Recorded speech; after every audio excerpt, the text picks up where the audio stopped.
팽팽해지는 효과를 좀 기대를 할 수가 있어요. 밤에만 바르시는 게 좋습니다. 피부가 또 예민해질 수도 있는 굉장히 순한 녀석들로 많이 바뀌었어요. 안녕하세요. 오늘 영상에서 여러분들께 말씀드리고 싶은 주제가 바로 레티놀이라고 하는 거예요. 레티놀 아마 여러분들 굉장히 많이 들어는 보셨을 텐데 우리 피부에서 어떤 역할을 하고 이거를 발랐을 때 과연 내가 좀 발라도 되는 피부인지, 그리고 내가 이거를 발랐을 때 어떤 효과를 기대를 할 수 있는지, 이 레티놀이라고 하는 화장품을 여러분들이 바르실 때 주의할 점, 이런 것들에 대해서 말씀을 드릴 테니 오늘 영상 끝까지 시청을 해주시면 감사하겠습니다. 우리 PD님, 레티놀 화장품 이런 거 좀 들어본 적 없나요? 처음 들어보세요? 그러면은 뭐 발라요 도대체? 도대체 뭘 바르고 있어요? 아, 스킨, 로션, 수분크림, 이 세 가지로 바르시구나. 근데 옛날부터요, 레티놀이라고 하는 화장품 성분들이 굉장히 마케팅도 잘 돼 있고, 그리고 유일하게 이 레티놀 성분이 우리 피부의 주름을 개선을 시켜주고, 탄력도를 증진시켜주고, 피부의 콜라겐들도 재생시켜주고, 우리 피부에 있는 콜라겐뿐만 아니라 엘라스틴이라고 하는 그런 섬유들도 활성화시키고 굉장히 좋은 역할을 많이 한다고 알려져 있어요. 그러면 레티놀만 바르면은 피부 화장품 딴 거 바를 필요도 없이 너무 좋은 거 아닌가, 이렇게 생각을 할 수도 있잖아요. 근데 이 레티놀은 굉장히 좀 주의해서 사용을 좀 하셔야 됩니다. 그래서 오늘은 여러분들께 레티놀이 어떤 화장품 성분이고, 이 레티놀을 발랐을 때 우리 피부에서 어떤 반응도가 일어나고 어떤 결과를 좀 예상을 할 수가 있고, 내가 이런 화장품을 발랐을 때 좀 효과를 좀 기대를 할 수 있는 피부인지, 이런 것들에 대해서 상세히 또 설명을 드리도록 하겠습니다. 우리 이사님은 바르죠? 레티놀 매일 바르시나요? 주에 3번? 발랐을 때 괜찮아요?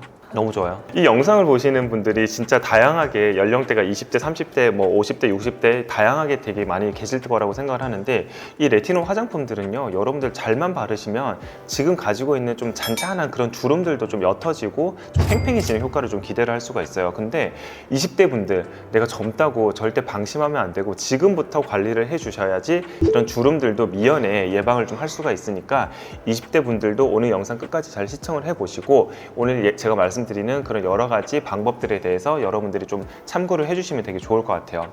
그럼 일단 이 레티놀이라고 하는 성분이 도대체 뭔가, 우리가 비타민 A 들어보셨죠? 왜 비타민 A인지 아세요? 모르세요? 우리 왜 비타민 A가 있고 B도 있고 C도 있고 D도 있고 막 그렇잖아요. 처음에 발견된 게 비타민 A라서 그래요. 그래서 비타민 A인데, 이 비타민 A의 유도체라고 생각을 하시면 됩니다. 우리가 비타민 A라고 하는 거는 크게 식물성 비타민 A 그리고 동물성 비타민 A가 있어요. 식물성 비타민 A는 어디에 많죠? 우리 당근, 베타카로틴, 그렇죠? 그리고 동물성 비타민 A는 어디에 많냐면 계란 노른자라든지 동물의 간, 이런 데 이제 비타민 A들이 되게 많거든요. 근데 이 비타민 A라고 하는 녀석들이 우리 몸에 들어왔을 때 여러 가지 반응도를, 우리가 왜 흔히 비타민 A를 먹으면 눈도 좋아진다, 야맹증 있는 분들 비타민 A를 먹으면 좀 좋아진다, 이런 얘기들도 많이 하잖아요. 비타민 A는요, 우리 피부에도 되게 중요한 역할을 하는데, 피부에 들어왔을 때는 콜라겐 합성, 그리고 엘라스틴 섬유의 활성화, 그리고 우리가 표피를 보면은 크게 4가지 층이 있는데, 맨 바깥층이 각질층의 탈락을 좀 부드럽게 빨리 해준다. 그래서 각질층이 탈락이 빨리 되니까 우리가 피부 결이 좀 좋아지겠죠. 각질층이 탈락이 되니까 밑에서부터는 또 피부를 또 빨리 만들어야 되는 거예요. 그래서 피부의 재생 속도가 빨라진다. 그러면서 주름이라든지 피부 탄력도가 좋아지는 그런 효과를 좀 기대를 할 수가 있는 거예요. 그리고 각질층에 좀 쌓여있는 멜라닌 색소들이 있을 거잖아요. 그런데 그런 각질층에 쌓여있는 멜라닌 색소들이 배출이 되면서 얼굴이 좀 환해지는 미백 효과를 기대를 해볼 수가 있고, 이런 각질층에 또 탈락이 되면서 여드름이라든지 그리고 피지 억제 효과도 좀 기대를 해볼 수가 있습니다. 말로만 들으면 너무너무 좋은 이제 성분이라고 좀 생각이 좀 드는데, 근데 그만큼 우리가 피부의 각질층을 탈락시키다 보면은 그만큼 조금 피부가 또 예민해질 수도 있는 성분이기 때문에 이런 성분들을 조금 잘 써야 돼요. 이런 이제 레티놀이라고 하는, 레티노이드라고 하죠. 레티노이드가 지금까지는 이제 4세대까지 나왔어요.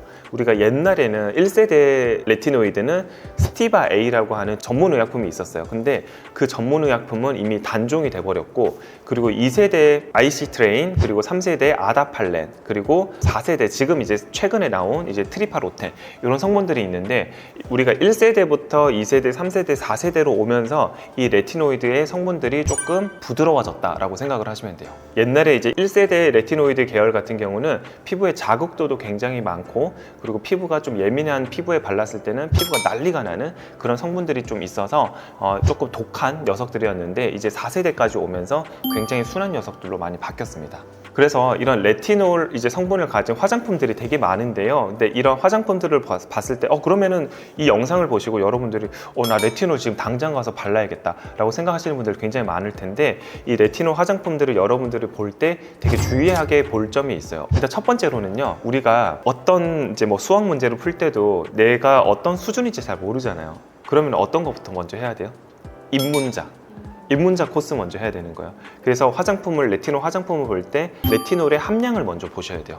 일단 식약처에서 고지하고 있는 아까 제가 말씀드렸던 피부 주름 개선이라든지 탄력도 개선이라든지 이런 기능성 화장품으로 승인이 되려면 0.075% 이상이 돼야 되는데, 우리가 레티놀 화장품들을 봤을 때 보통 이제 입문자 코스라고 하면은 0.1% 미만짜리가 있어요.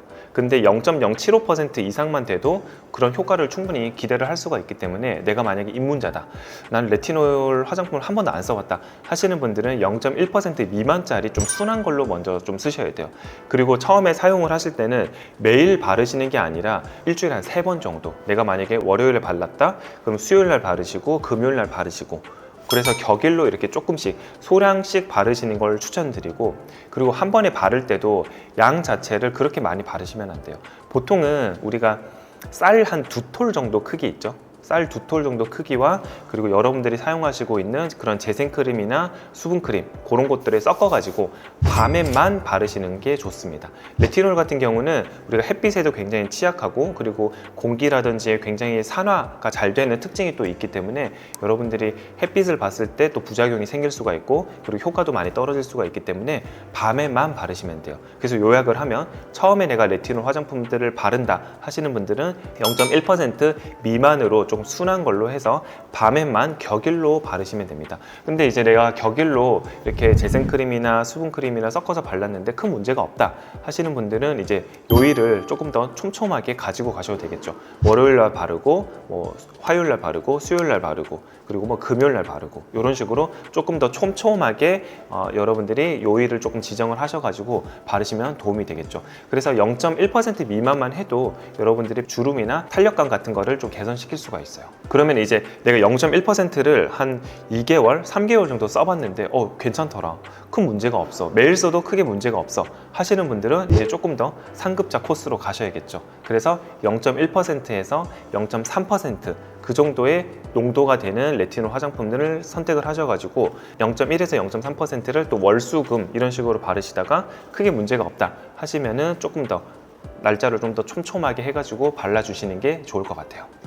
일단은 레티놀 화장품을 발랐을 때 여러분들이 진짜 조심해야 되는 분들이 있어요. 내가 피부가 조금 예민하다, 그리고 내가 어떤 지루성 피부염이나 여러 가지 피부염을 앓고 있다, 아토피라든지 이런 것들이 있다 하시는 분들은 레티놀 절대 바르시면 안 돼요. 아까 제가 레티놀 성분은 피부 바깥에 있는 각질층을 탈락시킨다고 했잖아요. 그런 각질층이 탈락이 되면서 피부 장벽이 조금 손상해 갈 수가 있어요. 근데 피부염을 갖고 계시는 분들은 각질층이 굉장히 약하기 때문에 그런 피부 장벽이 아무래도 약해진 상태에서는 레티놀을 바르게 되면은 굉장히 피부가 좀 따갑고요. 그리고 각질도 많이 일어나고요. 붉어지고 여러 가지 홍조도 좀 생기고 그런 증상, 부작용들이 생길 수가 있기 때문에 그런 분들은 특히 조심해서 발라야 되고, 내가 만약에 레티놀을 처음 발랐는데 그런 증상이 나더라 하시면은 바르는 양을 조금 더 줄여서 바르시거나 텀을 두고 바르시는 게 좀 좋습니다. 그래서 그런 증상이 반복된다면은 이게 내가 레티놀 같은 경우가 안 맞다라고 생각을 하시고 레티놀 성분을 조금 피하시는 게 좋아요. 그래서 이제 레티놀 같은 경우는 우리가 0.1% 미만, 0.1에서 0.3 정도, 그리고 그 이상, 내가 그러면은 레티놀이 좀 적응이 됐어 하면은 0.3% 이상까지도 이제 바르실 수가 있는 거죠. 근데 이런 레티놀이 되게 산화가 잘 된다고 그랬잖아요. 굉장히 좀 취약한 성분이기 때문에, 우리 비타민들이 다 그래요. 비타민 C도 그렇고 이런 비타민들이 잘 깨지는 특징이 있기 때문에 이런 비타민들을 잘 보관을 해야 돼요. 햇빛이 잘 들지 않은 그런 곳에, 좀 서늘한 곳에 좀 보관을 하셔야 되고, 우리 여름이 되면 좀 덥잖아요. 그렇기 때문에 여름철에는 가급적이면은 냉장고라든지 그런 데다가 보관을 좀 해주시는 게 좋고, 그리고 이 레티놀 화장품 같은 경우는 내가 만약에 구입을 했으면 가급적이면은 빠른 시간 내에 소진을 좀 해주시는 게 좋아요. 적어도 한 3, 4개월 이내로 소진을 해주시는 게 좋고, 이게 너무 오랜 기간, 뭐 1년, 2년 이렇게 사용을 하시다 보면은 효과 자체도 많이 아마 떨어질 거예요. 잘 깨지거든요. 그래서 그런 것들을 좀 유의해서 좀 발라주시는 게 좋을 것 같습니다. 그리고 이제 레티놀 성분 중에 또 중요한 게 이걸 발랐는데 한 일주일 발랐어. 근데 뭐야 효과도 하나도 없어 하시는 분들 되게 많을 거예요. 근데 이런 레티놀 화장품 성분들은 적어도 16주 이상 발랐을 때 임상적으로 효과가 있다라고 하는 연구 결과들이 많기 때문에 그러니까 장기전으로 조금 생각을 하고 발랐을 때 아마 효과를 좀 기대를 해볼 수가 있을 거예요. 특히 이제 눈밑이라든지 이런 데 좀 짠짠한 잔주름이라든지 눈가에 있는 잔주름 이런 것들이 고민이 아마 되시는 분들이 많으실 텐데 레티놀 화장품들을 한 4개월에서 6개월 이상 꾸준하게 사용을 해보시면은 아무래도 좀 그런 주름들이 좀 연해지고 좀 피부도 좀 팽팽해지고 그런 경험을 아마 해보실 수가 있을 거예요. 실제로 저희 병원에 이제 오시는 분 중에 80대 여성분이 계신데 그분이 거의 레티놀 이런 화장품들을 한 40년에서 50년 정도 가까이 쓰셨다고 해요. 근데 피부가 진짜 팽팽해요.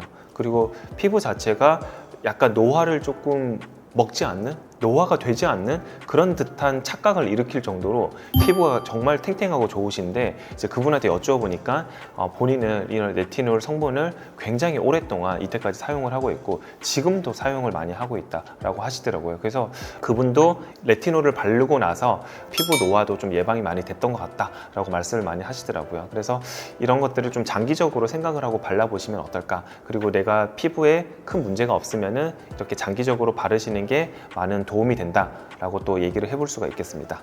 그리고 이제 여러분들이 많이 궁금해 하시는 것 중에 하나가 비타민 C랑 레티놀이랑 같이 또 발라도 되냐, 이게 뭐 같이 바르면 안 된다 뭐 이런 얘기가 참 많은데 사실 같이 발라도 됩니다. 근데 비타민 C 같은 경우는 당연히 우리가 강력한 항산화제고 비타민 A 이제 레티놀 같은 경우도 얘네들도 이제 성분 자체가 좀 강하기 때문에 두 개를 한꺼번에 발랐을 때 피부에 자극점이 올 수가 있어요. 근데 내 피부가 만약에 두 개를 같이 발라봤는데 큰 문제가 없어.